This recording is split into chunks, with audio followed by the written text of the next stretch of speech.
नमस्कार दोस्तों, ट्रांसमीटिव development foundation की तरफ से मैं अर्जुन राणा आप लोगों का हार्दिक स्वागत करता हूं।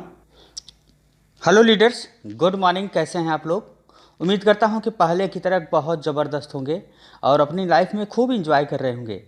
लीडर्स, आज महीने का पहला दिन है। जैसा कि आप सभी लोगों को पता है कि मार्च की शुरुआत हो चुकी है और इसी मार्च में हमें एक बहुत बड़ी अचीवमेंट की ज़रूरत है।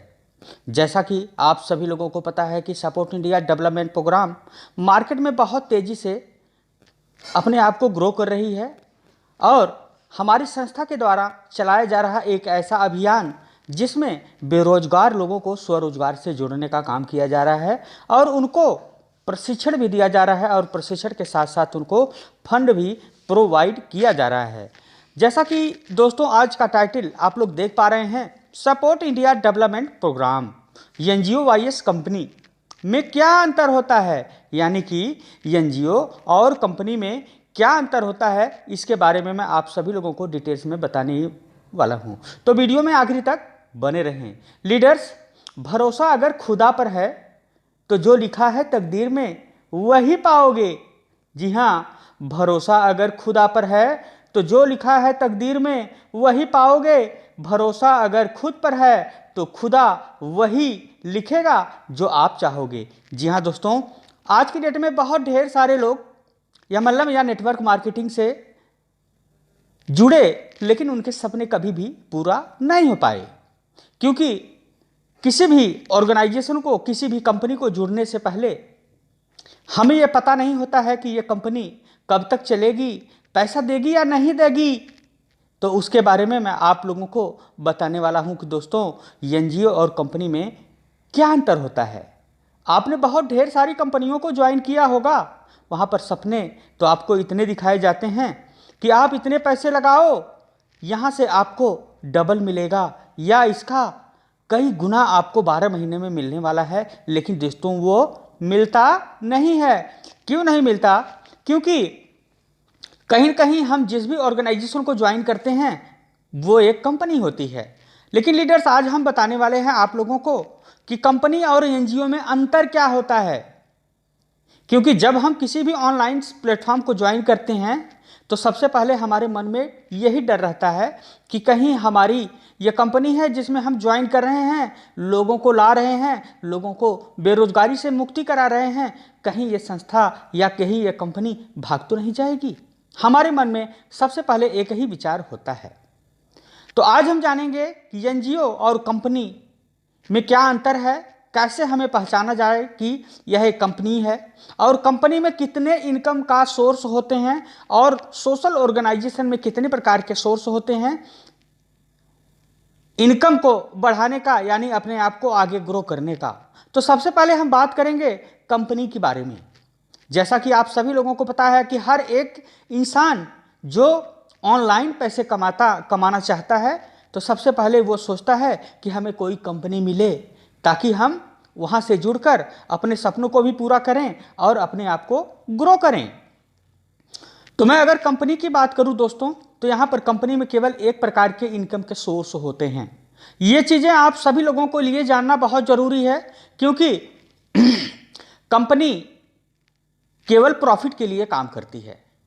याद रखना दोस्तों, कंपनी को केवल प्रॉफिट के लिए काम करती है और सोशल ऑर्गेनाइजेशन नो प्रॉफिट और नो लॉस पे काम करती है।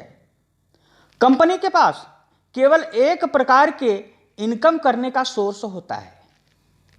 अगर वह कंपनी प्रोडक्ट बेस्ड नहीं है तो उसके पास केवल एक इनकम का सोर्स होता है, क्राउड फंडिंग। यानी कि आप जितने लोगों को जोड़ोगे, जितने लोगों को इस कंपनी में लाओगे, वहां से ही आपको इनकम मिलने वाली है। अगर कोई प्रोडक्ट बेस्ड कंपनी है, अगर वो प्रोडक्ट लेकर अपनी मार्केट में उतर रही है और बोलती है कि एक हमारा प्रोडक्ट खरीदो और यहां पर ज्वाइन करवाओ, और आप अगर 2 लोगों को, 5 लोगों को, 10 लोगों को जोड़ते हो तो आपको यहां से कमीशन बनेगा। यानी कि अगर आपके लेफ्ट और राइट में एक एक लोग आते हैं तो आपको यहां से एक कमीशन बनेगा। लेकिन दोस्तों, यहां पर कुछ लोग ऐसे होते हैं जो लोग चाहते हैं कि हम आईडी लगा दें और हमें कुछ नहीं करना पड़े और हमें कुछ न कुछ इनकम मिलती रहे। तो दोस्तों हम यहाँ पर अगर बात करें कंपनी की, तो यहाँ पर आप समझ गए होंगे कि कंपनी के पास केवल एक इनकम का सोर्स होता है। क्राउड फंडिंग की बात करें, अगर क्राउड फंडिंग से वहाँ पर इनकम आते हैं, यानी कि जितने भी लोग यहाँ से संस्था में या कंपनी में जुड़ते जाएंगे वहाँ से आपको इनकम होता है। लेकिन दोस्तों आगे चल के ज्वाइनिंग नहीं हो पाती है, जिसके कारण उस कंपनी को लॉस उठाना पड़ता है और वो कंपनी क्या करती है, अपना शटर डाउन करके बंद कर देती है और भाग जाती है, आपको पता भी नहीं चलता। लेकिन दोस्तों अगर हम सोशल ऑर्गेनाइजेशन की बात करें, सोशल ऑर्गेनाइजेशन का मतलब समाज सेवी संस्था, जिसको हम हिंदी में बोल सकते हैं एनजीओ। एनजीओ आप मार्केट में देख रहे होंगे कि इंडिया में कई प्रकार की एनजीओ हैं जो अनाथ आश्रम चलाती हैं, कुछ एनजीओ हैं जो विधवा आश्रम चलाती हैं, कुछ आश्रम ऐसे हैं कि जो बेरोजगार बुजुर्ग लोगों की सहायता करती है। तो यहाँ पर अगर देखा जाए तो ये जो सारी संस्थाएं हैं ये भारत सरकार से अप्रूव्ड रहती हैं, क्योंकि भारत सरकार से भी कुछ फंडिंग आते हैं, कुछ लोगों के मदद से फंडिंग आते हैं, जिससे क्या होता है कि ये एनजीओ उन लोगों की सहायता करती है। लेकिन अगर हम सपोर्ट इंडिया डेवलपमेंट प्रोग्राम की बात करें तो यह भी एक सोशल ऑर्गेनाइजेशन है जो कुछ हटकर काम करती है, क्योंकि संस्था ने देखा कि क्यों न क्यों हम कोई ऐसा काम करें जहां पर हम लोगों को प्रशिक्षण भी दें और प्रशिक्षण के साथ साथ क्या करें, उनको फंडिंग भी दें। तो सपोर्ट इंडिया डेवलपमेंट प्रोग्राम में अगर हम बात करें कि कितने प्रकार के इनकम आते हैं तो उसके बारे में हम थोड़ा सा प्रकाश डालने की कोशिश करेंगे। जैसा कि मैंने आपको कंपनी के बारे में बता दिया कि कंपनी के पास कितने इनकम के सोर्स होते हैं, कहां कहां से आते हैं, और कंपनी केवल प्रॉफिट पे काम करती है, लॉस पे काम नहीं करती है। जिस दिन कंपनी का लॉस होने लगता है उसी दिन वो कंपनी बंद होकर अपना शटर डाउन करके अपनी वेबसाइट बंद करके क्या करती है, भाग जाती है और आपको पता भी नहीं चलता। लेकिन सोशल ऑर्गेनाइजेशन में दोस्तों आप सभी लोगों के लिए जानना बहुत जरूरी है, क्योंकि यहाँ पर 6 प्रकार के सोर्स होते हैं जो संस्था के पास आते हैं, यानी कि फंडिंग आते हैं। सबसे पहला सोर्स है मेंबरशिप। जैसा कि आप सभी लोगों को पता है कि हमारी संस्था ट्रांसमीटर डेवलपमेंट फाउंडेशन की तरफ से एक प्रोग्राम चलाया जा रहा है जिसका नाम सपोर्ट इंडिया डेवलपमेंट प्रोग्राम है, जिसमें एडमिशन फीस 875 रुपये है। और 875 रुपये अगर आप यहाँ पे देंगे तो आप यहाँ से कैसे आगे बढ़ सकते हैं, इसके बारे में हम बाद में चर्चा करेंगे। लेकिन आज हम आप लोगों को जो बताने वाले हैं कि सोशल ऑर्गेनाइजेशन में कितने प्रकार के फंडिंग आते हैं। तो सबसे पहला क्या है, मेंबरशिप फंड, यानी कि जो हम लोग 875 रुपये लगा के संस्था में एडमिशन करवाते हैं, संस्था के पास रहता है और संस्था के पास यह एक बहुत बड़े मात्रा में फंड आते हैं। दूसरा सेक्शन 12A और 80G, ये ध्यान रखने वाली बातें हैं दोस्तों, क्योंकि सोशल ऑर्गेनाइजेशन के पास ही सेक्शन 12A और 80G का लाइसेंस होता है, कंपनियों के पास नहीं होता है। इसके फायदे क्या हैं? इसके फायदे दोस्तों बहुत हैं। बहुत का मतलब अगर आपने सेक्शन 12A और 80G में रजिस्ट्रेशन किया है तो सरकार आपकी पूरी सहायता करती है। जैसा कि कोरोना काल में आप लोग देख ही पा रहे होंगे कि सब लोग अपने घर के अंदर बंद हो गए थे, लेकिन सबसे पहले सोशल ऑर्गेनाइजेशन ही मार्केट में उतरी थी लोगों को सैनिटाइजर, लोगों को मास्क देने के लिए, और लोगों को यहाँ से खाना, राशन पानी लेके उतरती हैं। तो ये वही संस्थाएं होती हैं जिन्होंने अपना एडमिशन यानी कि अपना रजिस्ट्रेशन सेक्शन 12A और 80G के अंतर्गत करवाया होता है। इससे क्या होता है कि इससे भी हमारी संस्था को फंड आते हैं, क्योंकि लोग जानते हैं कि कोरोना काल में सरकार से पहले ये संस्था आगे बढ़ी थी और संस्था हमको सैनिटाइजर या मास्क या कुछ भी चीज़ें हमें प्रोवाइड करती हैं। यहाँ से भी संस्था के पास बहुत बड़ा फंडिंग आता है। तीसरा है CSR फंड। CSR फंड का मतलब यह होता है कि जो संस्थाएं सेक्शन 12A और 80G में अपना एडमिशन करवाई हैं तो CSR फंड भी इन्हों को मिलता है। CSR फंड उन लोगों से मिलता है जो कंपनियां मैन्युफैक्चरिंग करती हैं, जो बड़े बड़े प्लांट होते हैं। जब वो अपनी टर्नओवर 5 करोड़ से ऊपर करती हैं तो वो अपनी कमाई का 2% हिस्सा सोशल ऑर्गेनाइजेशन को देती हैं।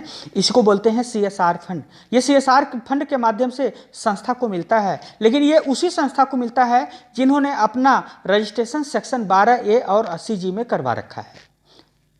चौथा है क्राउड फंडिंग, यानी कि जो हम लोग अपनी मंथली फीस संस्था को डोनेट करते हैं एक सहायता राशि की तरह से, ये एक मदद की तरह से, तो वो भी एक तरह संस्था की तरफ से, संस्था की में जो है ये फंड आते हैं और यह बड़ी मात्रा में फंड आते हैं।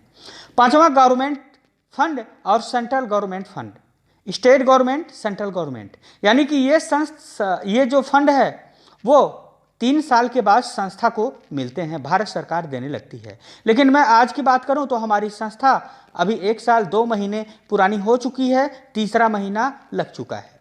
छठवां और आखिरी फंड है फॉरेन फंड।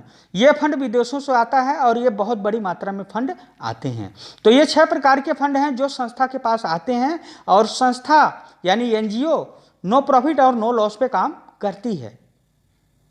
तो अब मैं उम्मीद करता हूं कि आप लोगों को NGO और कंपनी में क्या अंतर होते हैं। तो आप लोगों के लिए एक बहुत बड़ी बेस्ट अपॉर्चुनिटी है।